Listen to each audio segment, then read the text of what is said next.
My name is Ryan Miller, and for the past 15 years, I've helped hundreds of people to raise millions of dollars for their funds and for their startups. If you're serious about raising money, launching your business, or taking your life to the next level, this show will give you the answers so that you too can enjoy your pursuit of making billions. Let's get into it. In this week's episode, I bring on Dr. Marvin Washington, Ph.D. Join Dr. Washington and I as we cover how to construct a market-winning strategy that will set you up to dominate your competitors and gain massive market share in your business, be it a startup or otherwise. You don't want to miss it. Plus, Dr. Washington and I share the hottest strategy framework to make it easy for you to diagnose problems within your company or any company you want to invest in, so that you too will have the strategic planning skills you need in your pursuit of making billions. Here we go. Hey, welcome to another episode of Making Billions. I'm your host, Ryan Miller, and today I have a special treat. Today I have my dear friend, Dr. Marvin Washington. Dr. Washington is a professor of strategy at Portland, in the University of Portland. He's a speaker. He's a consultant. He's the author of many books: Lead Self First Before Leading Others, Successful Organization Transformation, and Leading Peak Performance. This guy is a strategy expert. He teaches strategy. He lives strategies.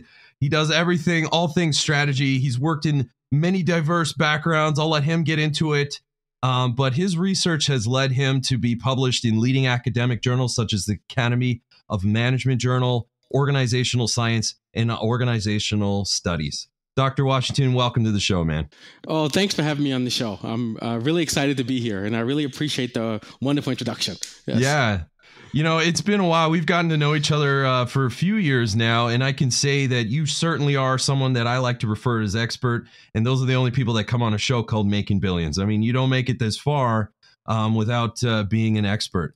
Now, I think being an expert, many of our fans around the world would like to know, how did you become an expert? For maybe people just starting out, maybe you can walk us through a little bit of how you got started, and then we can talk about specifically some of the strategic analysis that's required by both funders and founders. We're going to get into that in a minute. But before we do, let's talk about a little bit of that hero's journey. Where did you come from? How did this start? And what led you to be the dynamo you are today? Excellent. And I will describe my journey as sort of two Marvins. And I think the split and the coming together of the split really makes sense and is relevant for today.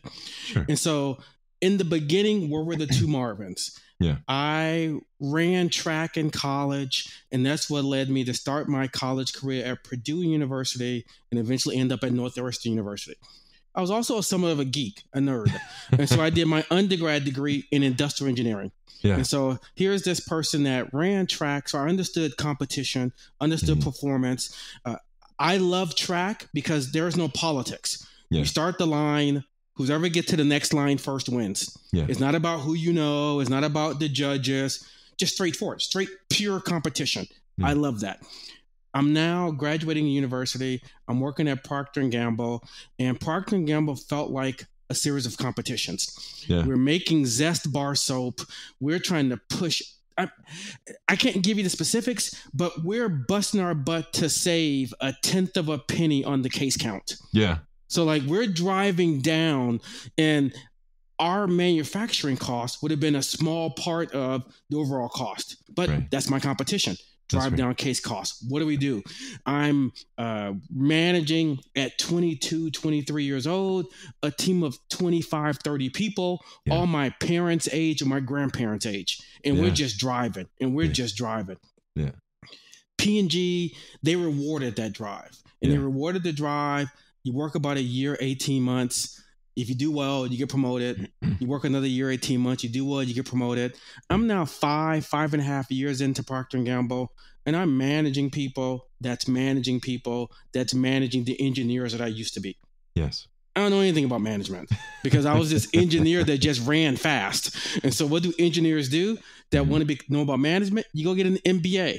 And so I'm in Kansas City. I'm doing Zest bar soap. I went to the local school, University of Missouri at Kansas City. I took a class called Principles of Management. Right. And I thought, people get paid to talk about leadership and strategy and change management. I want that job. Yeah. So I quit Procter & Gamble. quit the MBA, and then for the most part, because I did my undergrad at Northwestern, Right. I went back to Northwestern to get this Ph.D. in organizational behavior. It ended up being a joint degree between organizational behavior and sociology, because I was really interested in broad shifts, not like individual shifts. Right. Now I'm at, Ph.D., and a couple of colleagues that I used to work at Procter & Gamble with, I find out they quit P&G around the same time I did. The wife to get her PhD in industrial engineering, so planning and scheduling, him to start this consulting. He asked me if I want to be involved in consulting, and this became the two lives of Marvin. I tell people, if you Google Scholar Me, you'll see a lot of the academic articles, in the Academy of Management Journal, in organizational science, the sort of boring academic stuff. If you Google me, you'll then see my desire to translate that to real companies. Yeah. So where did that come from? I'm working in bar soap.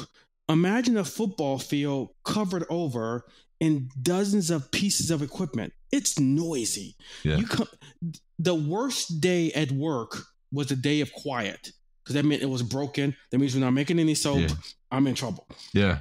Well, as a professor, most of my life is quiet. I'm in a room by myself on a computer, reading or writing. Maybe I go into a classroom and talk to some people. I just miss the noise. Yeah. And so when people started asking me to come and sort of take what I know from the academic world and to bring it into the real world, I jumped at that chance, because I wanted to figure out, well, what's your noise? What's keeping you up at night? What's the stress in your world? And then what I started to do was started to try to make sense of it. Yeah. And so I spent 2.5 years of my life over a 15-year period in the country of Botswana.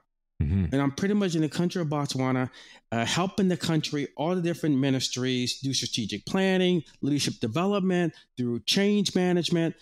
And it really ended up being, the first week, I'm meeting with key leaders, figuring out their noise. What's their stress? What's bugging them? And then now I'm going to shine, because now I'm going back home and I'm going into the literature. Do we have an answer to this question? Do we not have an answer to this question? What can we put together answers to this question? And then I go back and provide some insight. And I did that sort of 15, 20 years of the sort of academic Marvin and then the consultant Marvin. That's right. And they both came together because Portland State said we like both sides. Yeah. Portland State basically said, hey, could you come to Portland? We think we have enough business to keep you interested, and we have enough academic rigor to keep you interested. And this is a place where both sides of Marvin get to come together. And you used to teach, my understanding, Marvin, you used to teach when you were consulting after P&G, and my understanding is you used to teach family offices on CEO strategy. You taught at the University of Alberta. I mean, you really dug into strategy. So, that I just wanted to highlight that for our guests is like, here you are, because we're, the private equity venture capital. This guy used to teach family offices how to get it done. No, this was, I'm sorry, I cut you off, but this was no problem. One of the funniest experiences. So I get invited to teach at a university in Mexico called Anahuac University. And people would tell me that's the Yale of Mexico. That's what everyone would say. It's the Yale of Mexico. Cool. And so I would go there and I would teach as part of their CEO college. Right. And then I remember one time they said, well, of course it didn't quite translate, but their translation was, could I teach the CEOs? And then the next week, teach the children of the CEOs. Yeah. And in my mind, I'm thinking, why would 14-year-olds want to know what I'm getting ready to say? And then it dawned on me, these are multi-billion-dollar family firms. Because most of the big businesses in Mexico are family firms. Right. So the children was basically their succession planning. You've talked to the CEO. Now please come talk to the COO, the senior vice president, that when mom or dad dies will take over the business. Yes. Oh, this makes way more sense to me now in terms of why we'd be talking to the children of the CEOs. Right. I did that for about 4 or 5 years. I taught at Texas Tech. I taught at the University of Alberta. This has been what's motivated me in some sense is to find a location that allows me to sort of engage in the academic literature, but also keep a hand in the practitioner world. Because I can't, probably because since I came from Procter & Gamble, I can't just stay theoretical. That's right. As much as I appreciate that we need to understand the theory, it needs to make sense to the business owner.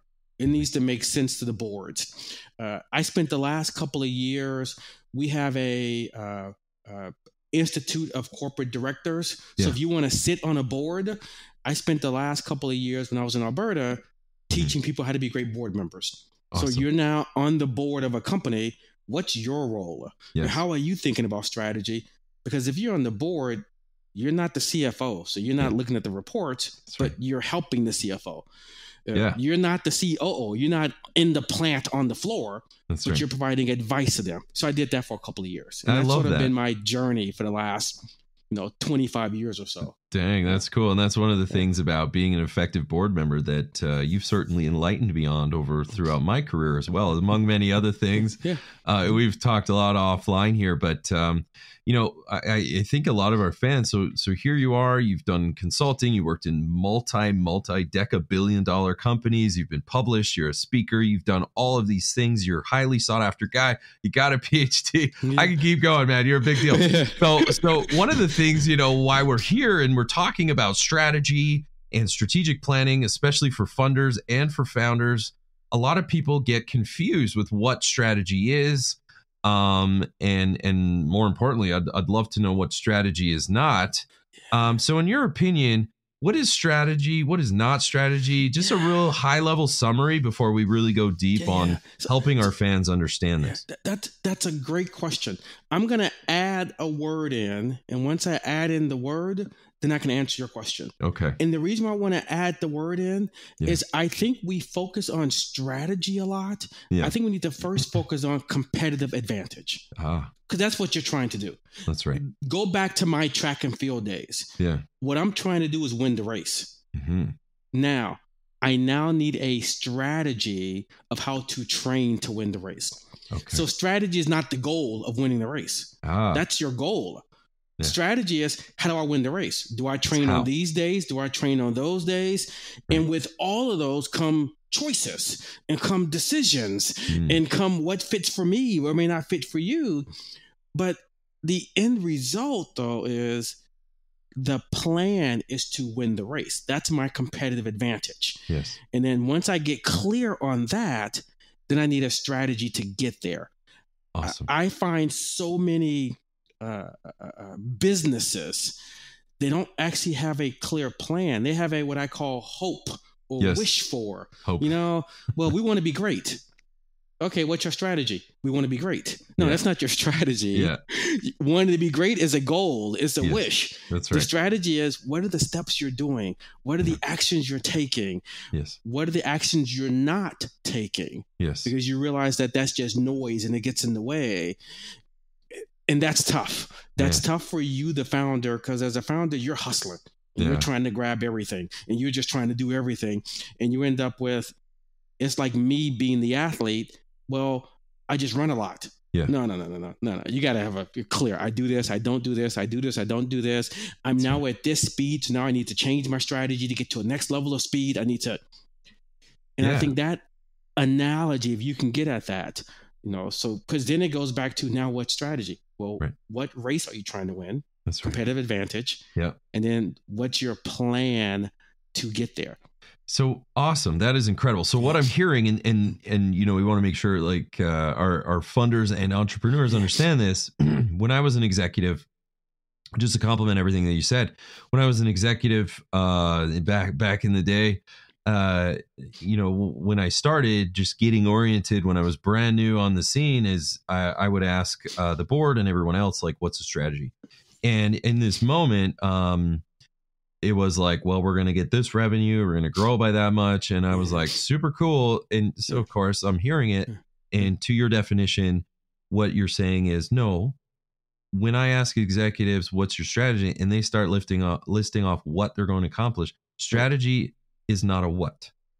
So your goals are the what. So if you're saying we're going to grow revenue by 100% year over year, whatever it is, great. That is not a strategy. So as long as you need both, and you Yes. need goals. So goals are saying, here's what we're going to do and when we're going to do it. But then I would argue, and I think is what you're saying is strategy is the how or the approach to say, here's the approach we're going to take. And you may agree or not, but what I've found throughout my career is really great strategies and studying them, whether it be it military or business or otherwise, is saying it's even race. It's an exercise in lean management, saying, how do I go as fast as possible without expending saving as much energy in the tank? So in other words, how do we take this hill with the least amount of bullets and casualties fought? How do we grow our revenue by 50% without blowing our budget? So it's really an exercise to say, what's our approach? What's the most efficient way to accomplish our goals? And so having goals and strategy allows you to know what you want and also have the conversation with your colleagues on what's the most efficient manner to accomplish those goals. Would you agree? Yeah, no, you're totally right. Right. The language I often use is you're lean, efficient. I would talk about so we can block out the noise. Yeah. Right. In the world of business, there is so much noise out there. Why? Because people like me have a strategy. So there are 1,000 people like me that are just yelling in your ear, do this, do this, do this, do this. And they all make sense. Yeah. They may not make sense for you. That's right. And so you need a strategy to figure out, how do I filter? But we're not going to do that because that doesn't make sense for us. We're really going to do this. This makes sense for us. And I love your analogy to military. It really is, how do I take the hill with the least amount of casualties? Because you can take the hill, just throw a bunch of bodies at it. And if you have more bodies than anybody else, but you know, a lot of businesses that just burn through a lot of cash. Burn through cash. Why? Yeah, I was in oil and gas. They're just running all over the place. They're just throwing money at everything and running all over the place. And then they run out of money and they go, we don't know what happened. And we still didn't get our goal. You never had a strategy. You never had a plan. You just said, I'll just throw stuff at this and hope it works. Yeah. I love what you're saying. That's exactly right. Yeah. There's almost a sarcastic phrase that says, revenue hides all sins. That's kind of to say, as long as you're selling, we don't need a strategy. We're making buckets of money. And it's like, really? Like that's the most irresponsible thing to do. Yeah. And so given that context into funders and founders, so for example, venture capital, whether you're an investor or you're a startup, having this strategy is saying like, what's the most efficient way that we can get our first customer? What's the disproportionate amount of output given the low amount of input? And when you're a founder, I mean, you got to be scrappy, man. You don't have a lot of resources, so you can make up for that with an excellent strategy that we're going to go into today. And so when we spoke offline a little bit, Marvin, you mentioned that you have this really cool trifecta framework that when you're consulting, be it governments or deca-billion-dollar companies, you often start with a three-pronged approach. And we're not going to have time to go over all three prongs, but maybe you can walk us through just high level, just like 60 seconds. What's that three-prong approach and why does it matter to funders and founders? Yeah. So this is my listening approach. Yes. And so what you just talked about, a client will come to me and they're going to bring all their noise to me. Yeah. We don't know why we're not successful. We don't know why we can't do this. Yeah. And then they'll bring their guesses. Well, I need a way to make sense of that noise in those guesses.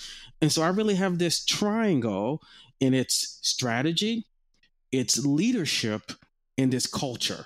Right. So that's where you start. And I start there because I'm just listening. And they'll say things like, we have a strategy, but it's not working. It's the strategy's fault. And I'll be like, or maybe it's the culture fault. And you're clear on what you want to do, but people with you aren't doing that. Yeah. You're not winning hearts and minds. So I don't know if the goal is to get rid of the strategy. Or what I hear is the opposite so much. Yeah. We're all busy. We're all burnt out. We're just busy. I can't push them any farther.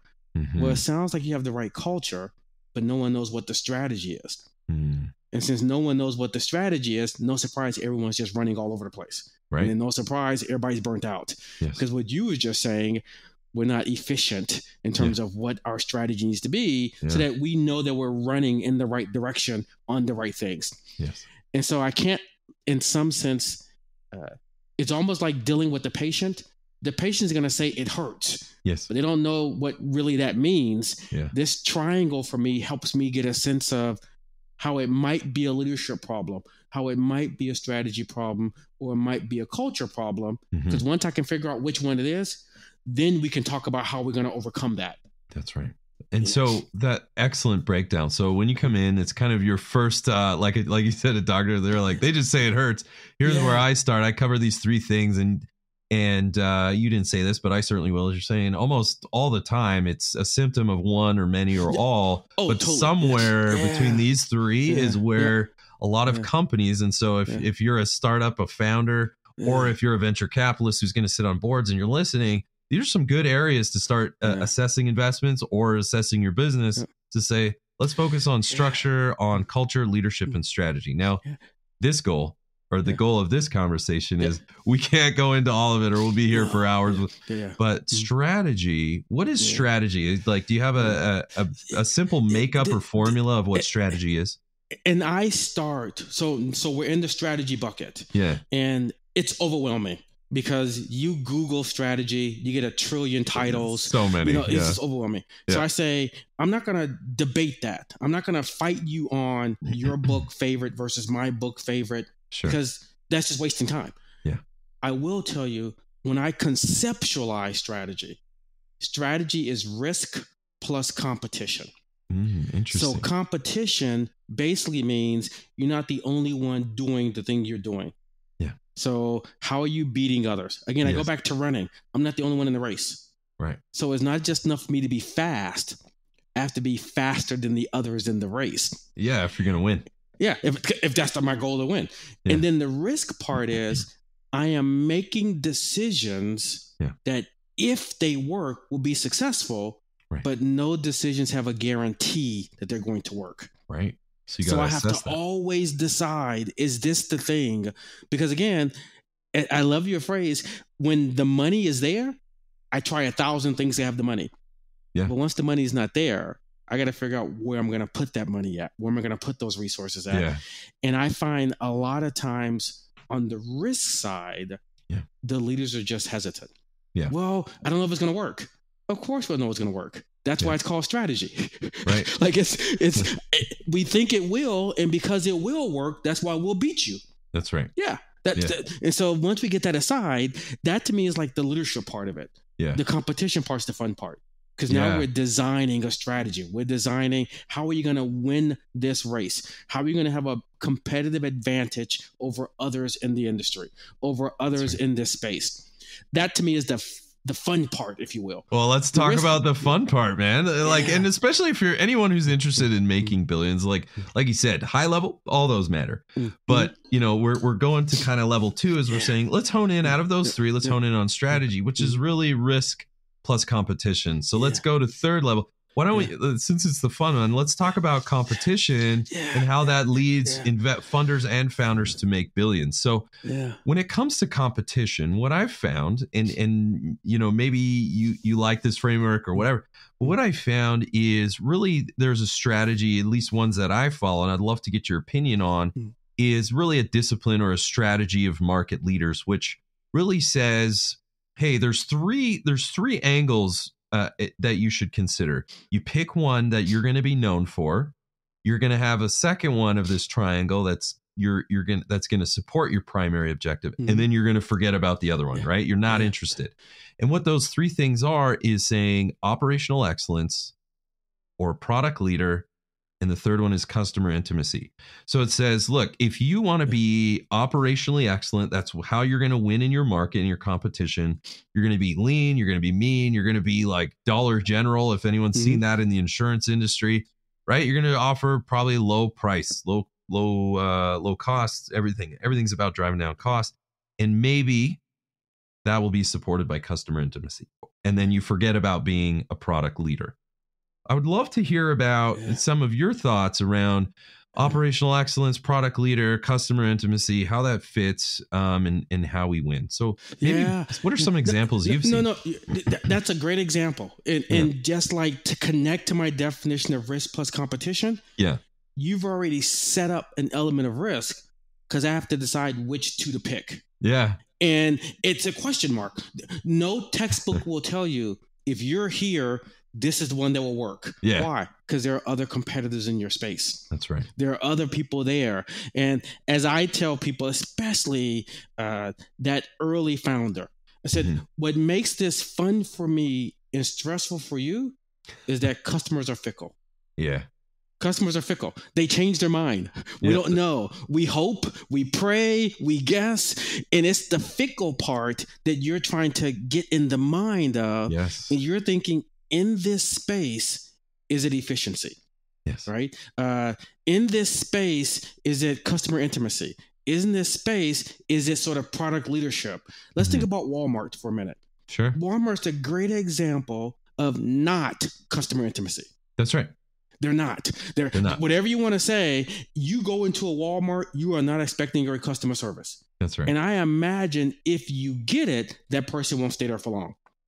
Because Walmart's not going to reward that. Because Walmart's point is, we're not making our money off of you, the customer. I mean, you, the employee, spending hours helping the customer. That's not how we're making our money. That's right. We're making our money on stocking the shelves. That's right. We're making our money on the supply chain and driving the cost down. So what you go in the store for, you get cheaply.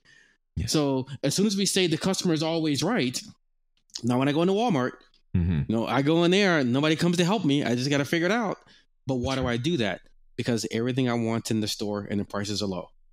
So they've nailed the other one for sure. They're defending product. So you don't buy Walmart stuff. I still can get Tide in Walmart. I still can get other brand names in Walmart, but not the customer intimacy. That's right. And so now, go ahead. Yeah, no, and that is a strategy, right? So it's not that it's wrong. And this is where companies get themselves into trouble, is they're acting one way, believing, so they're approaching high-end clients while still trying to be the lowest cost provider. You're like, high-end clients don't go to Walmart, not because there's anything wrong with it, but they're saying there's an experience, right? That's not the client they go to Nordstrom to buy a shirt, not Walmart. Because they want the more customer intimate. They're happy to pay more money. So if your organization, as a leader, as a funder or a founder, if you set up your company to be customer intimate, that's probably a good approach for a high ticket item. But you're going to have to just be pouring love on your clients. And maybe that's part, because it's not just products. And I want to be clear, because we're talking about sales and revenue. Really, strategy is the driver of that other section is culture. So it's not enough to just say operational excellence and you'll see our algorithms and our AI. You're saying operational excellence is a cultural thing. It's in the DNA of our company, or customer intimacy, right? You said Walmart, it's not in its DNA. Like, and that's okay. There's nothing wrong with it. There's a lot of people looking for really cheap, right? Dollar stores, all that stuff. That is a huge market, and go for that market. And that's a great way to win. But you got to make sure that it's woven into your DNA. And the other example of that one, and I love it, is Zappos. So Zappos have said the exact opposite: customer intimacy. That's right. That's the one we're gonna nail, and then we'll work on, probably my guess is operational efficiency, because they're in the online space. Product category. No one ever says they have the best shoes in the world. Like they don't have product. They just sell other people's products. Exactly. But that's why now, if I'm Zappos, think about all the stories. Somebody made a mistake. Instead of calling them, they wanted to call the pizza place. So what does the Zappos employee does? They literally go and order the pizzas for them and deliver the pizzas. Well, why would they do that? Because they need that intimacy story. They need those customer stories, because that's what's driving the brand. That's what's driving. We all know people that, I was on the phone with the Zappos person because something happened with the order, and I mentioned I was sad, and they sent me a get well card. That's right. You are not getting a get well card from Walmart.com. Let's get real clear. Because that's not the client. That's not the client. And that's not what they're trying to defend. That's right. That's not the culture they're trying to create. And so that's why these three buckets, I love that, because it pushes you as an organization to decide which one is it. Who are we going to be known for? And as for? soon as you say we're going to be all of them, There's become Sears. Yeah. And look Sears. Where that got them. Sears literally thought, well, you know what? We'll have the right products, and we'll have good intimacy of customers, and we'll be good in terms of our processes. And they weren't good enough in any of the areas. That's right. You just become okay, but likely just miserable in all of them. We call it stuck in the middle. It's stuck you become stuck in the middle. You're not great on any area, and no one wants good enough. Right. Customers are fickle. I want to know purely that you care about me, or this is the cheapest, or this is the best product. Yeah. I don't want, it's an okay product. It's okay. I don't want that. And so, yeah. I love that. And, to kind of keep rounding that out, one of the things I think you and I lightly touched on this is, between someone who was known as a product or shifted their strategy. This is probably one of my favorite analysis of a company who shifted their strategy that worked and then it didn't. To talk about, I want to highlight the customers are fickle thing, is saying tastes can change faster than the product that meets those tastes. And one example of that, of having a good strategy but not nimble, is Netflix. Yeah. So in the early days, right, they were not a product leader, right? They were just peddling these like B-roll movies. Yeah. And I remember in Canada, everybody was like, "Oh, you got to find a way to get the US one because it's better," and all these different things. And then they came out and they did the risk like you talked about, and they said, "Hey," and some people were like, "It's not going to work." When they came out and said, "We're going to start producing original content." Yeah. Why? Now we can look back and people like us can talk about it, and we can say they were trying to be a product leader. They wanted like A-roll exclusive stuff, create the walled garden and say only in our walled garden you can consume, headlining things like Stranger Things, for example. And so they became this product leader, and they had these really good shows, and they still do. They still crank them out. And so they shifted their strategy, and it did phenomenal for them. So now they became a product leader, right? They've got massive amount of clients that came in through their sales and channels by being a product leader. But then the not so obvious one is, what was their support? What was their kickstand to that strategy? Was it operational excellence or customer intimacy? I believe it was operational excellence. They were well known for this wonderful algorithm and their AI to suggest movies on this massive library. So they were, number one, they wanted to be known as a product leader, and they did a very good job at that. And they supported it to this point of strategy, this triangle. They supported product leader by an operational excellence approach. So, from that, I'm curious. Now we're in a position, and this is why here I am raving about Netflix. People are like, dude, they just dropped like 70 or 80% in their value. What happened? Well, what happened, I think, and this is why we got to be nimble, is they continued on that strategy of product leader, and they were tailoring to the tastes. This back to your fickle thing is they're saying, there was this woke culture and a lot of that stuff. And I'm not saying it's right or wrong. I'm just saying they were smart. They followed the trends. They followed the data. And they said, turns out a lot of people are enjoying this kind of new age stuff. Let's make content to support that. They're just running a business. They absolutely did the right thing. But the issue is your lead time for producing a movie does not change. You can't just like rescript and recast and build a new set because so now there's a shift in customer taste to say maybe, those are shifting and, that was, the last couple of years, but maybe customers are into some new stuff now, and they're still cranking out this old content. So they got smoked, and it's unfortunate because they did such a brilliant job. So there's an example of saying, you got to have a strategy, but you got to be nimble. Yeah. I'm just curious to get your insights on that. Now, there's another phrase, and we talked about this, and this is another framework to think about. Yeah. And it's not mine, but you've probably all heard the phrases. There's blue ocean and there's red ocean. Let's blue ocean strategy is a way to think about you being one of the first in the area. Sure. And when Netflix was first, they could command a lot of attention. They could make those movies at a relatively cheaper price because the actors and the directors that were making them didn't have other options. That's right. I just think they didn't realize that at some point they're not going to be able to get Seinfeld from NBC because NBC will create their own streaming service. They're not going to be able to get The Sopranos from HBO because HBO will create their own streaming services. Yes. They're not going to be able to get all of those cartoons from Disney because Disney's going to create their own streaming services. Yeah. What happened? That blue ocean turned red. Ooh. When that blue ocean turns red, that's a lot of money to pay for that content. Yeah. And so then what did they try to do? Oh, we're awesome. We'll raise our prices. Well, you can raise your prices when there is no other option out there. Yeah, you can't. And I can imagine they were sitting around the room. It's only $1. It's only $1.50. People are like, whoa, wait a minute here. Yeah. I don't know if I need Netflix movies at that price when I can just keep my fill in the blank Hulu, Prime, Disney. Apple. Like there's a bunch of these options now. Yeah. But you're right. But they didn't think about the runway of the movies. Yes. they can't turn around in 6 weeks. They got a backlog of these movies that they've been making that they got to send out. So that's tough. I mean, if you're sitting in Netflix, you're like, okay, I guess we'll be bad for another 2 more quarters. Because like we have all of these movies that we got to show that we made 2 years ago that we got to get something from. We can't just never show them. Yeah, you can't shelf them.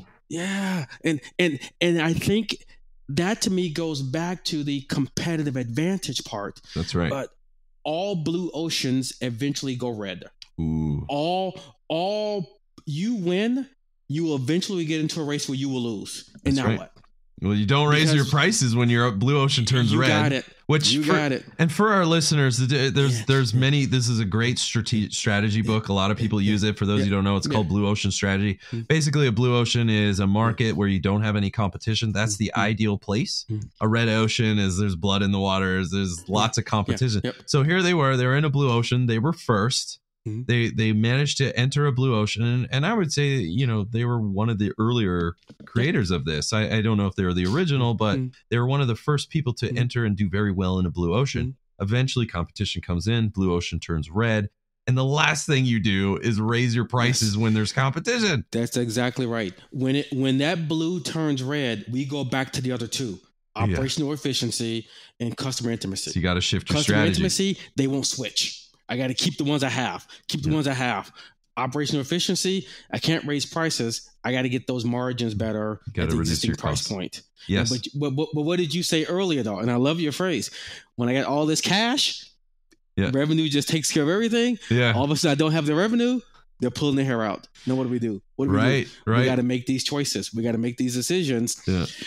And you can just see, so many other examples of companies that just didn't get there, right? We talked about Netflix. My favorite is Peloton. Yeah, let's talk about that.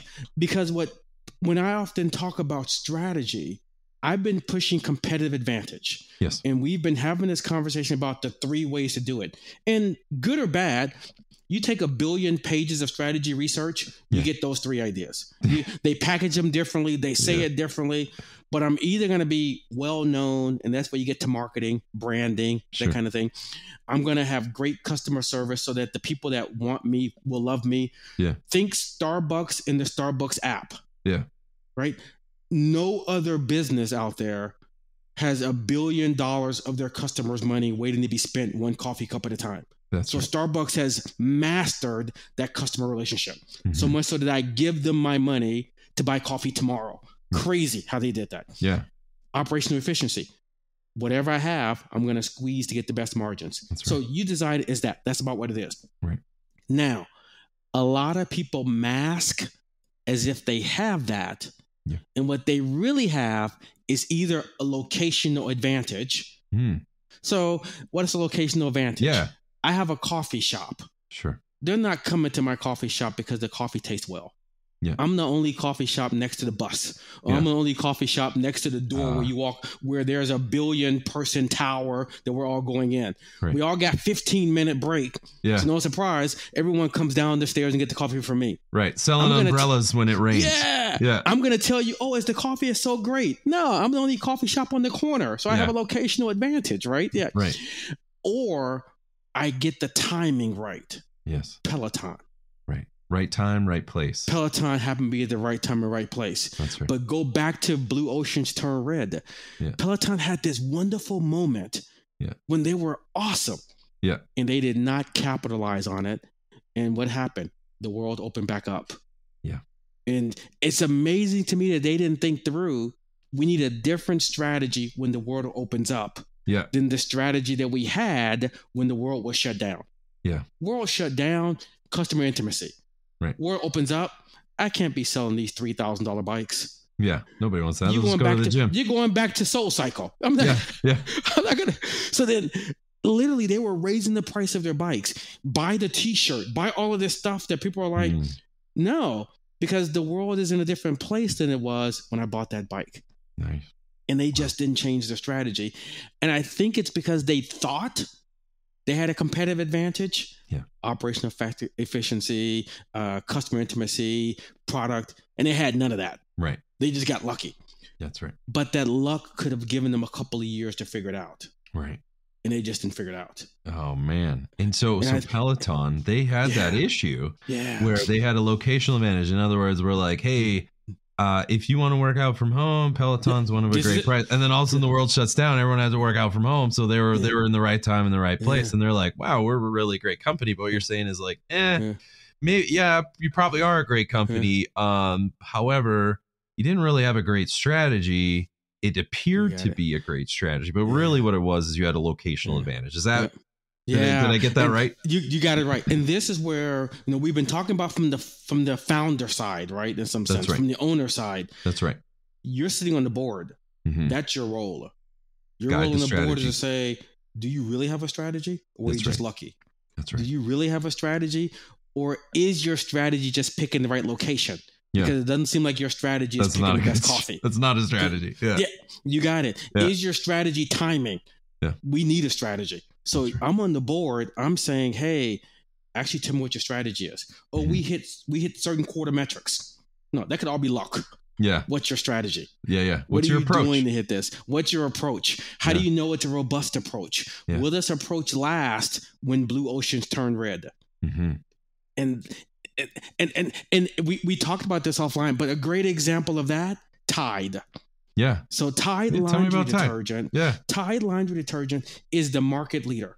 I forget the stats, but again, don't fight me on this. But something like 70% of all households have Tide in the household. That's huge for market share. So why are they still innovating? Yeah. Because they recognize that they still need to have their product leader. That's right.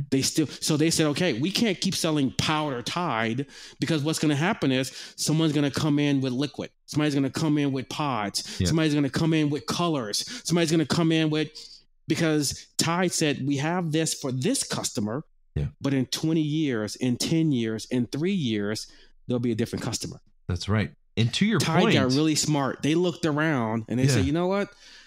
There is no one at home doing laundry all day. Mm-hmm. Everybody's busy. I can't be having them pour out a scoop and grab a thing, throw it in there and move. Yeah.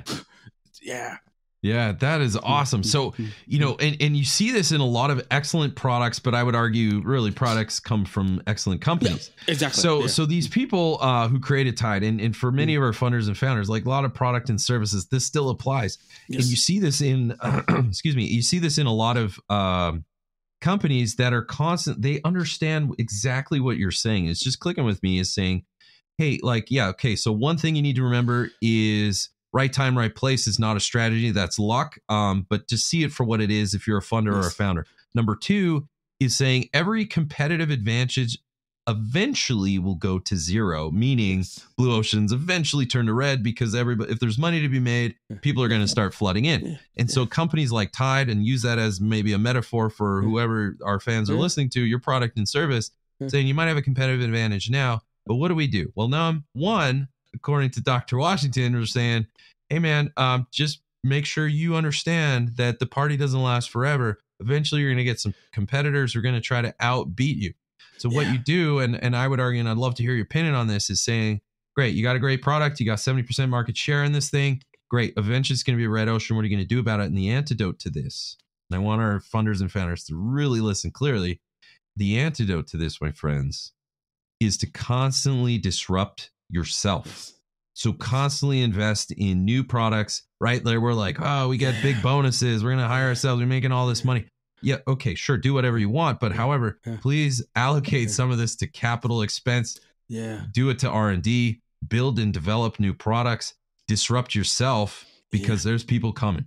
They're going to disrupt you. You're going to get disrupted. It's easier to do it yourself than to have someone else come and completely wipe you out. So Tide, they built that. Then they had liquid Tide. They had the Tide pen. They had cold water Tide.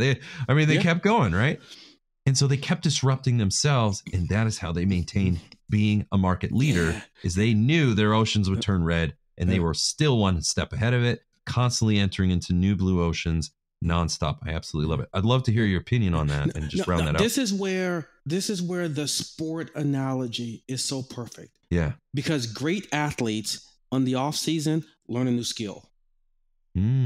Every offseason they come back. Oh, wow, they learned a new move. And all of a sudden now they do something. Because what do great athletes realize? Well, I was so successful last year that all the teams are trying to stop me from doing that. Right. I can't just keep doing that. I got to add something to the portfolio. I got to add something else. And the athletes that we hero worship, compare them in year 10 of their career to year 1. Yeah. They've literally become a different athletes. They learn different moves. They have different skills. They have those athletes that did the exact same skill forever. Well, eventually I get slow. Yeah. Eventually I can't jump as much. Yeah. Eventually I got to learn something else. That's so true. You in your business, and this is where when I'm talking to advisors of businesses. Sure. When I'm talking to you sit on the board, you have an advisory role. Yeah. That's your job.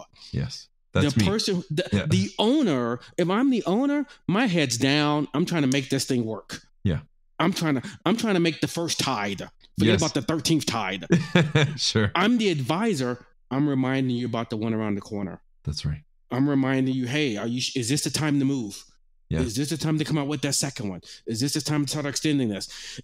I can't wait until we crash to rebuild. I got to be rebuilding before we crash. That's right. And so I'm thinking, and that occurs even in the early moments, even in the small scale. Sometimes we think, no, I got to become huge and stable first and then do it. Might be too late. Yeah. Why? Because we both know the world changes too fast. That's right. And I got to be ready for when the world changes, right? Yeah, like Netflix that we talked about. Yeah, like Netflix. They were just too slow. They had a great strategy, but they weren't as nimble as maybe they need to be. I'm sure they're very well aware of that now. Their shareholders. And I think Netflix is a great example of. I imagine they'll eventually get it right. Yeah, I think about the loss of value for the last year and the next couple of years. Yeah, it's been painful. Because now they're having to do it versus having already planned for when do we turn over? When do we go into this other business? Because this one is starting to look like the growth isn't there. What do you mean? It's still 25% growth. Yeah, but the last 5 years, it was 45% growth. Yeah. So maybe 25% sounds great, right? Not as great. Or we had 2 competitors, now we have 20. Right. We can still win, but we got to fight differently with 20 competitors in the space. Different approach. Had 2 competitors in the space. That's right. Wow. So what happens in your opinion? I love this. I'm sure. I mean, I can tell here, but many of our fans could tell I'm getting pretty excited. I love talking about strategy, and especially with you, man. This is awesome. No, this has been fun. Yeah. So what happens? So we talked about time. We said, look, the 2 things you need to remember is locational advantages are just locational advantages. Maybe you got lucky. Maybe you were smart, but that could burn out pretty quick. Number 2. Your competitive advantage eventually will go to 0. And so the antidote to that is really just disrupt yourself. Get ahead of that disruption curve. Whether you're a funder, a founder, a board member, all of these things matter to anyone listening to the show. So what happens from your experience, your deep experience, what happens when a blue ocean turns red? Yeah. So to me, when the blue ocean turns red, operational efficiency becomes more important because often when a blue ocean turns red, that means that the average customer is okay with the product. Yeah. I lived through this with computers. Okay. When computers first came out, you put IBM on the computer, you were going to charge a whole lot more than some other computer. That's right. I don't even know if IBM was better. I just knew the name IBM. I trusted it. Yeah. Now, I don't even know the name of the computer. Whatever. They're all about the same. They all do about the same work. Yeah. And so then if you're selling computers now, your brand name, product leader may not be what gets it. Yeah. Operational efficiency, effectiveness will get there. Wow. I got to squeeze more margins. I got to get better. No surprise, you don't buy a computer in a store anymore. Yeah. Because that's just a way to cut costs, right? Yeah. Why carry any inventory? Which is crazy to think about, that we used to go into a store, look at it, and then we would take it home, and then we'd have 14 discs to update everything because the one they had in the store was 2 seasons old. Yeah. Customer intimacy. How do I keep my customers? Yeah. What do I do to keep my customers? Wow. What do I do to hold on to the ones I have while I'm moving? That is that's what's, again, we go back to Netflix. Yeah. Raising price was not the right answer. No. While they're figuring it out, they can't be figuring it out off of my back. Right. And they're basically saying, oh, we need more money. So, hey, Marvin, we're not giving what you want, but please pay more so that we can figure out what you want. Right. That's probably not the right way to do it. Yeah, that was a misstep. And they paid dearly in the market. And they're literally paying dearly for that, right? They're hemorrhaging. Peloton, same thing. while Peloton is figuring out what their new reality is, because not only do we have a bunch of other bikes and now we know how you can ride in the bike at home because other people figured it out, we now can go back and ride in the gyms like we used to. That's right. So Peloton, what's the first thing they did? Slash the price of their bike. That's right. Because we gotta hold on to the customers that we think we're gonna get while we're figuring out what our competitive strategy is. Brilliant. If I could leave, especially you, the owner, the founder, right? Yeah. If I can leave you with something to think about, the path to billions is through different strategies. It's not the same strategy all the way through. That's right. When you have a quirk of an idea and nobody's watching you, you can do whatever strategy you want. And then all of a sudden people go, oh, that service over there seems interesting. Maybe we should think about adopting that similar service because we have the brand name recognition. Now I need a different strategy. Now all of a sudden you're getting close to that first billion. Okay, as I joke, now we need adults in the room. Because now it's no longer hustle. It's no longer energy. Now it's policies and procedures and processes and keeping the talent. That's the reason why we made this money. And so many founders struggle because they think they're going to hustle their way through. And employees like, we hustled when we were young. I got a mortgage now, man. I need something more than just hustle to keep this thing going. So now I need a different strategy. Right. And so if I can leave you with thinking about strategies, not I'm going to get one strategy. And that's why the word sometimes go in and out of favor. Because I think people get frustrated with, well, we had a strategy. And that's right. You had a strategy. Today's a different world. That's right. And so we need a different strategy. And as soon as you figure out that strategy, you'll be successful. How long would it last until the world changes again to a different strategy? Right. Yeah. I love that. So here we are. We say, look, when a blue ocean turns red, your competitive advantage is going to zero. Competition, there's sharks in the water, there's blood in the water. Really, then you shift from whatever you were, but now you probably this is the right time to focus on operational excellence to improve your profit margins. So for our funders and founders and board members and everybody around the world that are listening to this is a good strategy to do. Is say, find your blue ocean, go make a buckets of money, but then when the tides change or the blue turns to red, start to focus on operational excellence. And I think what I'm also hearing is saying, in that moment, if you're a founder, that's probably the time, as you said, to bring the adults in the room to say, meaning not necessarily in a condescending way, but you're just saying bring someone a little more experience, that understands how to work in that world, right? Exactly. In a very practical sense, the world that you grew this company up in is a different world. That's right.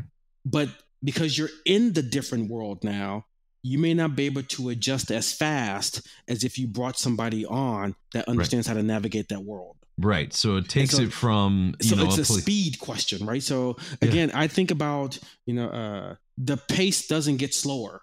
Yes. Right. Again, hockey, basketball, baseball, whatever sport you want. Yeah. The field has stayed the same since high school. Yeah. So what's changed? They move faster. Things move faster. Right. So the speed you use to get your first significant amount of revenue, it only gets faster to get your second significant amount of revenue. The other one is, we go back to strategies, risk plus competition.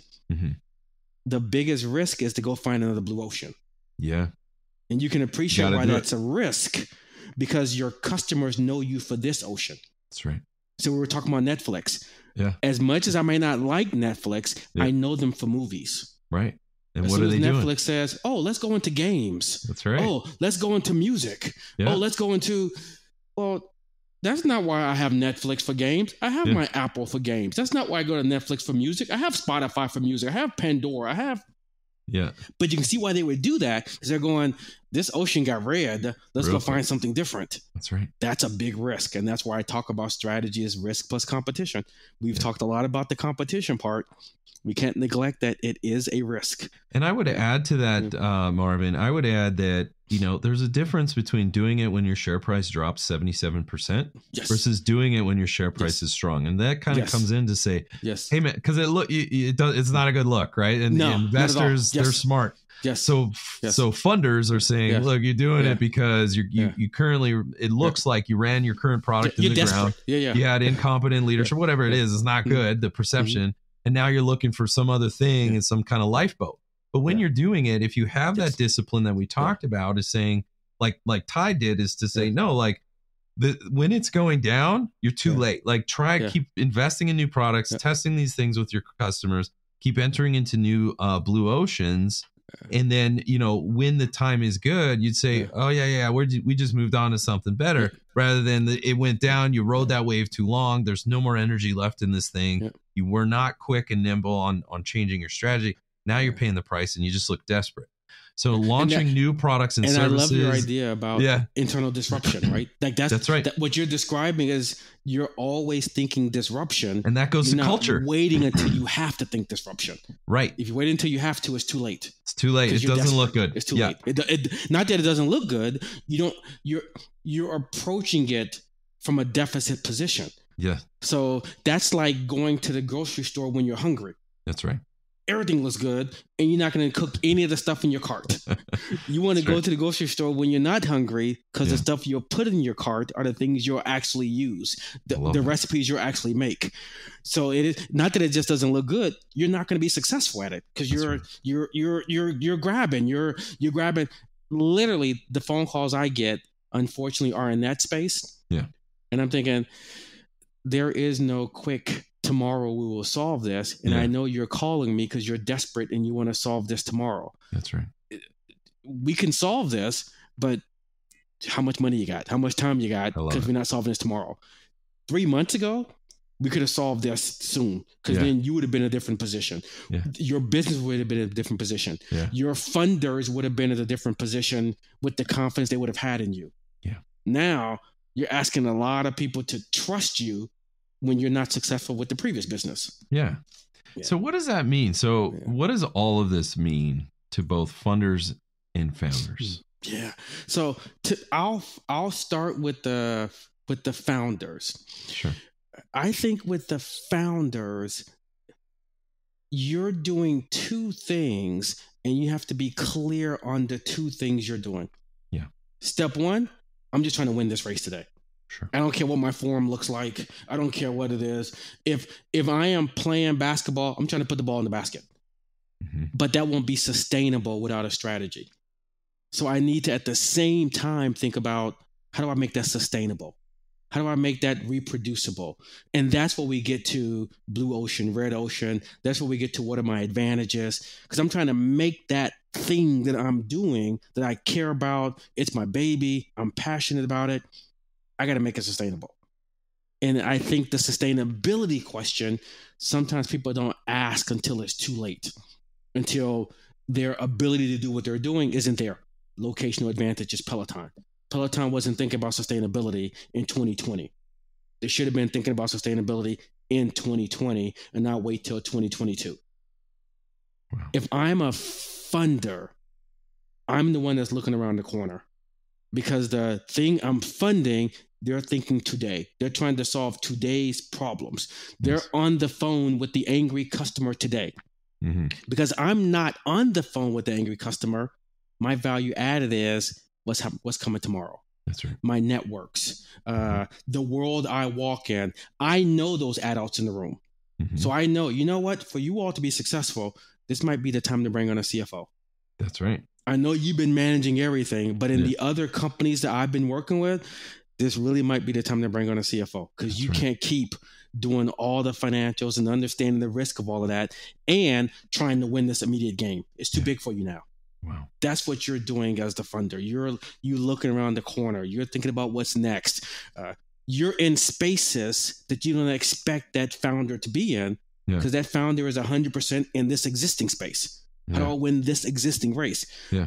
I don't get a second race if I don't win the first race. I love that. As a funder, you're the one thinking about the second race. You're the one thinking about the third race. That's right.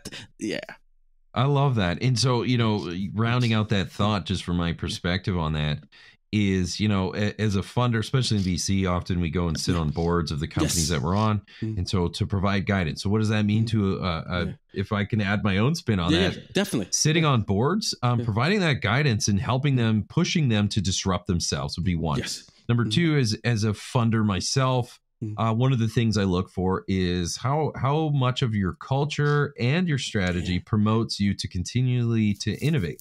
Sure, you sound like you got a good product, whether it's software, whatever, or some solar power invention, whatever it is. But what is the what's the likelihood that we can continue to have add-on, complementary, or disruptive things, and we can disrupt ourselves? Do they have the culture? Do they promote that? Is it all the executives are amazing, or are there staff here that they're promoting to say, hey, we want to hear good ideas. How do we promote so we disrupt ourselves? Yeah. And then ultimately, another thing that I look at as a funder and founder should too is, does the leadership rely too heavily on one product? Like you said, Peloton, do they rely on one product and then that makes them believe that they were smart because, but in reality, they just got lucky, right? Like you said, to the locational advantage. So those are some things that, I've learned and I'm pulling out from you is saying for funders and founders, if you're on the board, push these people to disrupt themselves.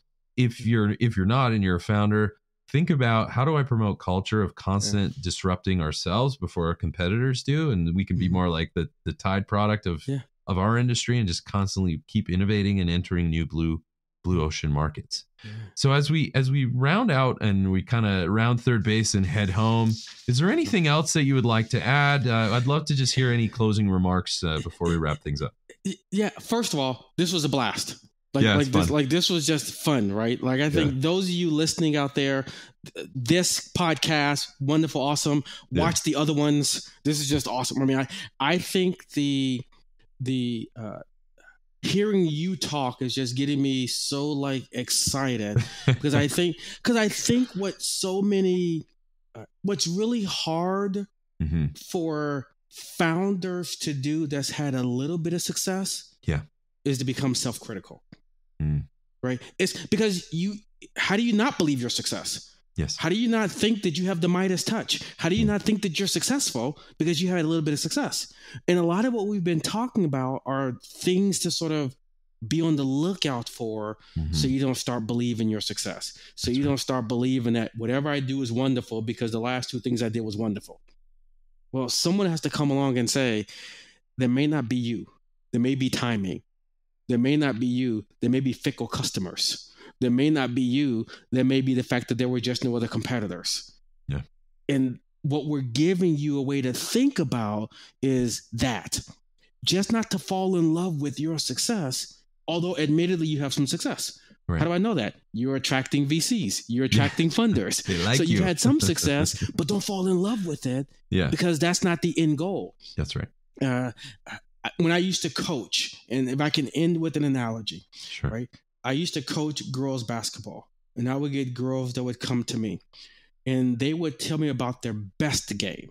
Yes. They scored 30 points, scored 40 points. Sure. I would ask them about their worst game. And they would say, oh, I was sick. Oh, my mom didn't give me the... No. I think your best game was against crappy competition. Yeah. I think your worst game was against great competition. Right. So I think you actually are as good as your worst game. What we've been talking about here for founders in some sense is don't be falling in love with the initial success. Right. Because there's way more out there to be thinking about. And we've couched that in terms of strategy. And I love your words right at the end because it's a great sort of reminder. Yeah. And because you're more than one person, that strategy connects to a culture, the strategy connects to a leadership. You, the funder, you, the VC, you are around the corner. You're not in the business. That's right. You're advising. You're keeping them honest. You're keeping the integrity in the process, not being overwhelmed by the product or the service. Yeah. This has been yes, I will have so many people watch this, not for me, but just your insights to this conversation has been great. Yeah, really helping. It really is helping owners, I think, get through the noise. Sure. And as a founder, there's a lot of noise, and we've been talking about different ways to get through the noise: blue, red, competitive advantage, strategy, culture, leadership, just ways to sort of get through the noise. It's been wonderful to have this conversation. I love it. Absolutely. Yeah. And what a treat you've been to many of our fans. You've been very generous with your time. And, for those of you, if you want to learn more, get to meet Dr. Washington. He's not only a professor, but you're a professional speaker, you're an author, you've done many things, you do consulting. So I think you said just Google Dr. Marvin Washington. Dr. Marvin Washington is the right one. There's other Marvin Washingtons out there. Dr. Marvin Washington, you've been an absolute pleasure. Well, that's enough for me, everybody. So, as we round out this conversation, learn what blue ocean strategies are. Don't confuse that and think that your goals are a strategy. Your goals are goals. Your strategy is your approach to accomplish those goals, usually rooted in some lean thinking. Be focused and build a culture on constant disruption. This in itself is a strategy. It ensures that you are ready for the blue ocean to turn red. Build that culture and offer that's focused on operational excellence, product leader, and what was the other one? Operational excellence, product leader, and customer intimacy. So make sure that you're clear, your whole company is clear on those three things.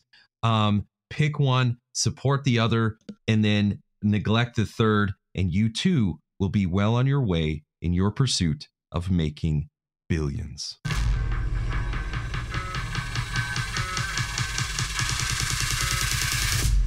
Wow, what a show. I hope you enjoyed this episode as much as I did. Now, if you haven't done so already, be sure to leave a comment and review on new ideas and guests you want me to bring on for future episodes. Plus, why don't you head over to YouTube and see extra takes while you get to know our guests even better. And make sure to come back for our next episode where we dive even deeper into the people, the process, and the perspectives of both investors and founders. Until then, my friends, stay hungry, focus on your goals, and keep grinding towards your dream of making billions.